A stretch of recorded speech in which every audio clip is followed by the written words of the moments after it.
নমস্কার, স্বাগত জানাচ্ছি আপনাদেরকে দ্য হেলদি টকে। আর মাত্র কয়েকটা দিন বাকি, তারপরে কিন্তু দুর্গাপুজো। আর দুর্গাপুজো মানেই হচ্ছে বাঙালিদের সারা বছরের অপেক্ষা। আর সারা বছরের অপেক্ষা মাত্রই 5টা দিনের জন্য। একটু তো অনিয়ম হয়ে যায় আমাদের, আমরা বাইরে ঘুরি, প্যান্ডেল হপিং করি এবং বাইরেই খাওয়া দাওয়া করি, কিন্তু সুস্থ থাকাটাও জরুরি। তাই আজকে আমরা একটা বিশেষ এপিসোড নিয়ে এসেছি আপনাদের জন্য। আজকের আমাদের বিষয়টাই হচ্ছে পুজোতে ভালো থাকার চাবিকাঠি। এবং আজকের এই আলোচনায় আমাদের সঙ্গে উপস্থিত রয়েছেন ডক্টর কল্লোল দে, কনসালটেন্ট নিউরোলজিস্ট। নমস্কার ডাক্তারবাবু, আজকের অনুষ্ঠানে আপনাকে অনেক অনেক স্বাগত জানাচ্ছি। আলোচনার শুরুতেই আমি বলবো, যেহেতু আপনি একজন নিউরোলজিস্ট, এই নিউরো পেশেন্টদের নিয়েই আমি একটু আলোচনাটা শুরু করতে চাইছি, যাদের নিউরো প্রবলেমস রয়েছে। এই পুজোর সময়টাতে কি কি মাথায় রাখা উচিত তাদের? আমি প্রথমেই বলবো যে নিউরো পেশেন্ট এই কথাটা অ্যাভয়েড করলেই ভালো হয়, কারণ অনেকে নিউরো পেশেন্ট বলে ভাবেন মানসিক ভারসাম্যহীন রোগী। তা কিন্তু নয়, নিউরো পেশেন্ট বলে কিছু হয় না। যারা নিউরোলজিক্যাল বিভিন্ন ডিসঅর্ডারে ভুগছেন তারাই নিউরোলজিক্যাল ওষুধ খান। তো পুজোর সময় নিশ্চয়ই একটা খুব আনন্দের সময়, ভালো থাকার সময়। ঠিক এই সময় কিন্তু কিছু কিছু প্রিকশন মেনে চলবেন। যেমন আমাদের পেশেন্টদের কিন্তু অনেক রকম ওষুধ খেতে হয়, বিভিন্ন সময় তারা খাচ্ছেন সারাদিন ধরে। অনেক ক্ষেত্রে দেখা যায়, বিশেষ করে যাদের ক্রনিক ডিসেবলিং নিউরোলজিক্যাল ইলনেস রয়েছে, পুজোর আনন্দে কিন্তু ওষুধগুলো অবহেলা করা যাবে না। ওষুধ ঠিক যেই সময় খাওয়ার কথা ঠিক সেই সময়ে খেতে হবে। কিছু কিছু নিউরোলজিক্যাল অসুখে রাত জাগা মানা, যেমন ধরুন আপনার যদি মাইগ্রেন থাকে, এপিলেপসি থাকে, তাহলে চেষ্টা করবেন রাত জেগে ঠাকুর না দেখতে। সেরকম হলে সকালে বেরিয়ে ঠাকুর দেখে আসুন বা দূরদর্শনে ঠাকুর দেখুন, সেই অপশনও তো রয়েছে। কারণ আপনি যদি বাইরে বেরোন তাহলে কিন্তু চেষ্টা করবেন যে রাত যাতে জাগতে না হয়। আর ওষুধটা কিন্তু একেবারেই ভোলা চলবে না। অনেকে বলা হয় এমার্জেন্সি ওষুধ ক্যারি করতে, মাথা ব্যথার জন্য, মাথা ঘোরার জন্য বা ইত্যাদি সমস্যার জন্য। সেই এমার্জেন্সি মেডিসিনগুলো কিন্তু যখন বেরোচ্ছেন তখন আপনার ব্যাগে কিন্তু রেখে দেবেন। ফলে পুজোয় আনন্দে থাকুন, কিন্তু আনন্দে মাতোয়ারা হয়ে শরীরের অবহেলা করে চলবেন। পুজোর 5টা দিন বাইরেই খাওয়া হয় বেশিরভাগটাই, জাঙ্ক ফুড থেকে শুরু করে, এবং একটু নিয়মের বাইরেই চলে যাওয়া হয়। কি কি বিষয় মাথায় রাখা উচিত খাওয়া দাওয়ার ক্ষেত্রে? খাওয়া দাওয়ার ক্ষেত্রে একটা ইম্পর্টেন্ট কথা আমি বলবো, সেটা হচ্ছে নিজের জলটা নিজে ক্যারি করুন। বাইরে জলটা খাবেন না, কারণ এই সময় পুজোর সময় কি জল কোথা থেকে এনে দেওয়া হচ্ছে বিভিন্ন রেস্টুরেন্টে আপনি জানেন না। ফলে জলটা নিজে ক্যারি করুন যাতে ডিহাইড্রেটেড না হয়ে যান। এটা খুব ইম্পর্টেন্ট যারা মাইগ্রেনে ভুগছেন বা স্ট্রোকে ভুগছেন বা অন্যান্য অসুখে যাদের অনেকগুলো করে ওষুধ নিয়মিত খেতে হচ্ছে। আর বাইরে খেলে যতটা পারা যায় হেলদি খাওয়ার চেষ্টা করবেন, কিন্তু এটাও ঠিক যে এনজয় তো করতে হবে। ফলে বুঝে খান, পরিমিত আহার করুন। এবং যারা অ্যাসিডিটিতে ভুগছেন অবশ্যই অ্যাসিডিটি মেডিসিন খাবেন, কারণ এটা বাঙালির জাতীয় রোগ। এ নিয়ে আমার নতুন করে কিছু বলার নেই। আর পুজোর দিনগুলো খুব ভালো কাটুক আপনাদের, সেটাই আমরা চাই। সেই জন্যই কিন্তু এইগুলো বলা। যেটা আপনি একটু আগেই বলছিলেন যে সারা রাত ঠাকুর দেখা। শহর কলকাতা মানেই কিন্তু আলো, রোশনাই, আর রাতের বেলায় বেশিরভাগ মানুষ ঠাকুর দেখতে বেরোয়। সেক্ষেত্রে রাত জাগা মানে ঘুমটাও কিন্তু কমে আসে। কি বলবেন এটা নিয়ে? ঠিক, একটু আগে যেটা বলছিলাম যে ঘুমানোটা কিন্তু খুব দরকার, বিশেষ করে যারা ওষুধপত্র খাচ্ছেন। আমি বলবো সন্ধ্যের দিকে বেরিয়ে ঘুরে চলে আসুন, যাতে রাতটা জাগতে না হয়। অথবা আমি শুনেছি সকালের দিকে নাকি পূজা মণ্ডপ ফাঁকা থাকে, ফলে সকাল সকাল বেরিয়ে ঘুরে আসুন। সেটা তো হতে পারে, সেটা তাহলে আপনার ঘুমটাও ভালো হলো। একদিন না হয় সকালবেলা একটু তাড়াতাড়ি উঠতে হলো, সেটা তো শরীরের পক্ষে খুব ভালো। বলা যায় না এই অভ্যাসটা হয়তো আপনার সঙ্গে থেকে গেল, এটাও তো হতে পারে। অনেকেই আছেন যারা রেগুলার কোনো না কোনো অসুখের মেডিসিন নিচ্ছেন, এবং এই 5 দিনে কোনোভাবে কোনো মিস্টেক হলো, মানে রাত জাগছি বা বাইরে ঘুরছি, ওষুধটা নিতে তারা হয়তো ভুলে যাচ্ছেন। কি বলবেন তাদের উদ্দেশ্যে? ওষুধ নিতে কিন্তু ভুলে যাওয়া যাবে না।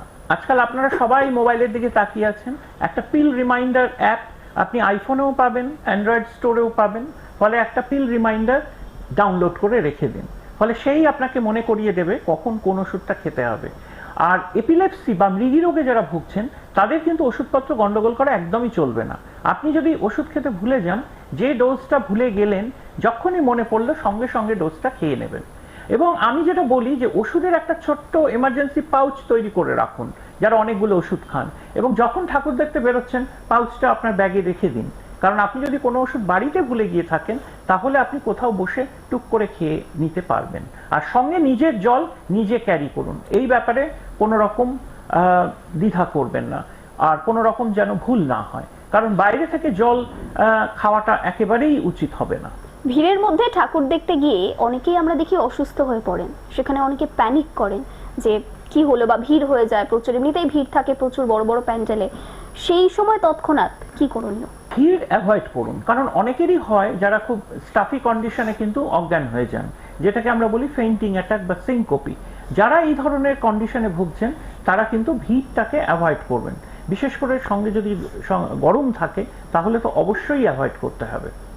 এখন তো ডেঙ্গু পরিস্থিতি আমরা দেখতেই পাচ্ছি, চারিদিকে ডেঙ্গুর আক্রান্তের সংখ্যা বেড়েই চলেছে, আর সামনেই রয়েছে পুজো। কি কি জিনিস মাথায় রাখা উচিত? আপনি যখন ঠাকুর দেখতে বেরোচ্ছেন একটু অ্যান্টি মসকিউটো রিপেলেন্ট কিছু একটা গায়ে লাগিয়েই বেরোতে পারেন, বা ট্রাউজারে বা শার্টে স্প্রে করে বেরোলেন। আর পুজো যারা অর্গানাইজ করছেন তাদের বলবো একটু খেয়াল রাখুন চারপাশে যেন জল জমে না থাকে। এটা করাটা খুব বেশি ডিফিকাল্ট নয়, একটু আপনাদের সহযোগিতা এই ব্যাপারে দরকার, যে কোথাও যদি জল জমে থাকে তাহলেই কিন্তু ডেঙ্গু মশার লার্ভা তৈরি হবে এবং তারপর মানুষকে কামড়াবে। ডেঙ্গুতে কিন্তু প্রচুর মানুষ ভুগছেন এবং প্রচুর মানুষ মারাও যাচ্ছেন। সবসময় সব খবর হয়তো আপনারা পাচ্ছেন না, কিন্তু ডেঙ্গুর মহামারীকে কিন্তু আমরা আটকাতে পারি যদি একটু কেয়ারফুল হই। শুধু তো বড়রা নয়, তার সঙ্গে সঙ্গে ছোটরাও আমরা একটু আনন্দে মেতে ওঠে সকলেই।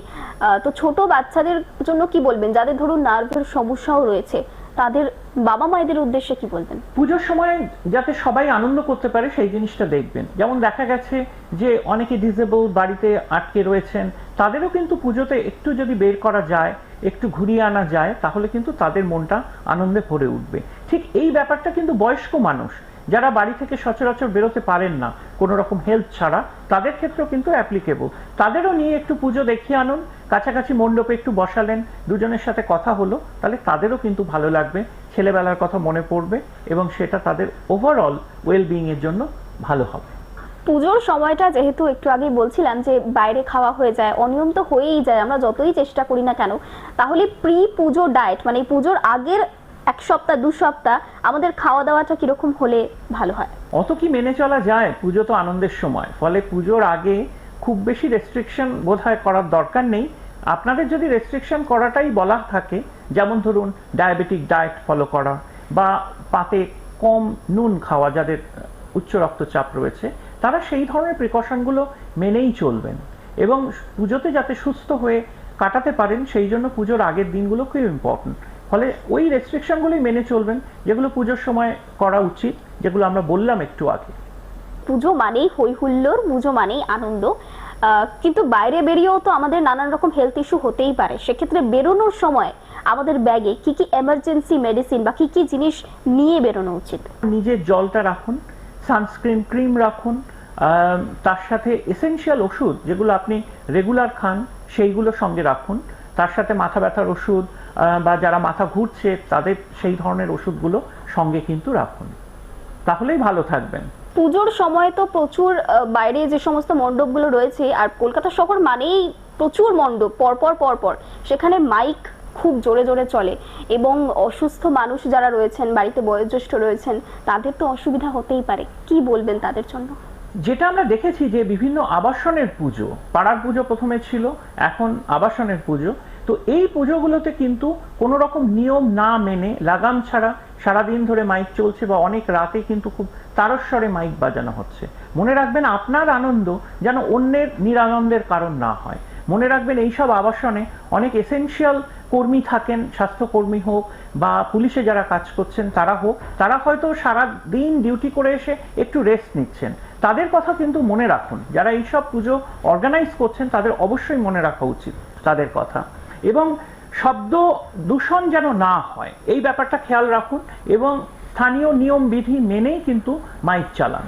মনে রাখবেন আপনি যেমন আনন্দ করছেন, আবার আপনার আনন্দের জন্য কেউ যেন অসুস্থ হয়ে না পড়ে। ভালো থাকুন।